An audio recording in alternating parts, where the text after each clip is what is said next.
Hai hai hai hai. Assalamualaikum dan selamat sejahtera. Jumpa lagi Cikgu Izzuan. Hari ini kita akan bincangkan topik 11.2 fungsi-fungsi penempatan bandar utama di Asia Tenggara untuk geografi tingkatan 1. Okey, kita tengok dulu fungsi-fungsi penempatan bandar utama di Asia Tenggara sebagai ibu negara dan pusat pentadbiran, pusat perdagangan, pusat pelancongan, pusat perindustrian dan pusat perhubungan dan pengangkutan. Okey, kita tengok yang pertama, ibu negara dan pusat pentadbiran. Jadi kebanyakan bandar utama di Asia Tenggara merupakan ibu negara dan berfungsi sebagai pusat pentadbiran seperti di Jakarta, Indonesia, Bangkok, Thailand dan Manila di Filipina. Ini antara bandar-bandar utama yang menjadi ibu negara dan pusat pentadbiran bagi negara-negara Asia Tenggara. Tetapi lain pula di Malaysia ya.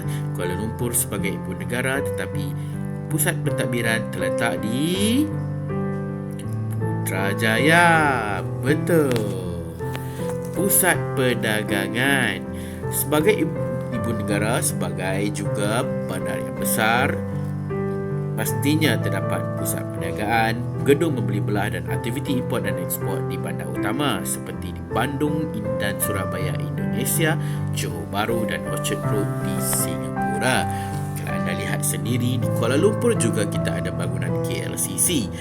Ia bukan sekadar bangunan yang cantik dan menjadi tarikan pelancong, ia juga sebagai pusat ataupun bangunan yang mempunyai pusat perniagaan, gedung membeli belah dan juga terdapat aktiviti import ekspor di dalam bangunan itu sendiri.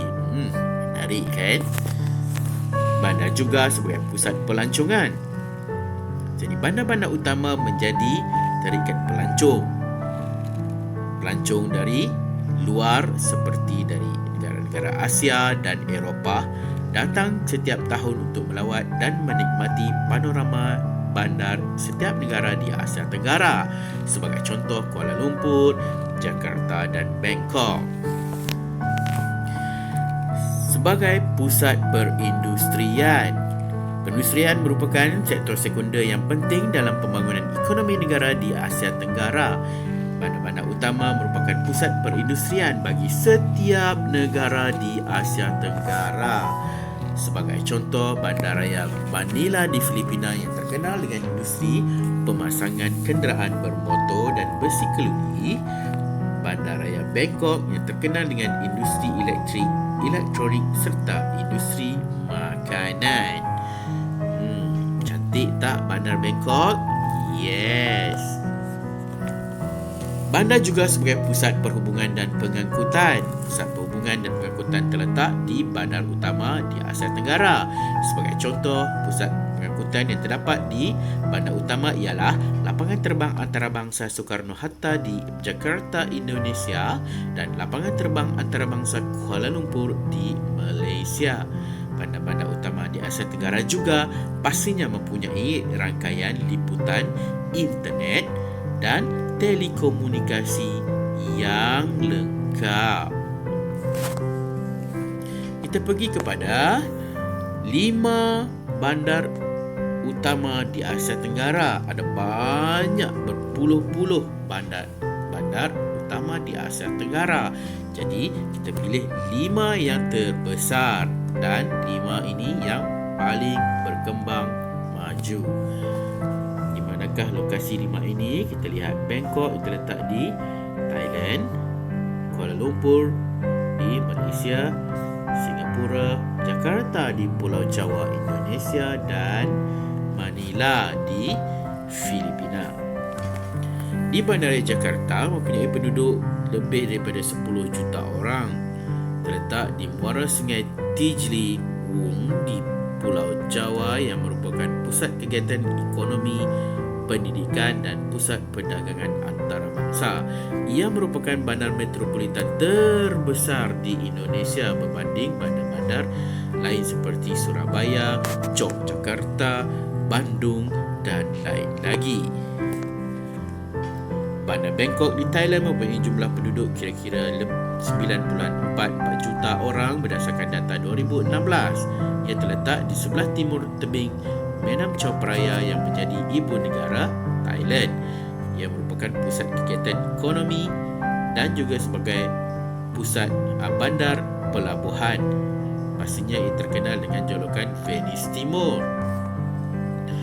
Bandar yang seterusnya ialah Kuala Lumpur, Malaysia yang mempunyai jumlah penduduk hampir 2 juta orang.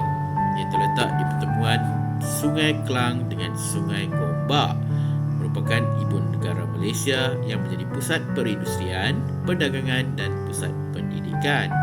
Semakin berkembang Bandar Kuala Lumpur ini dengan pelbagai perindustrian, kegiatan perdagangan dan pertambahan pusat-pusat pendidikan awam dan swasta.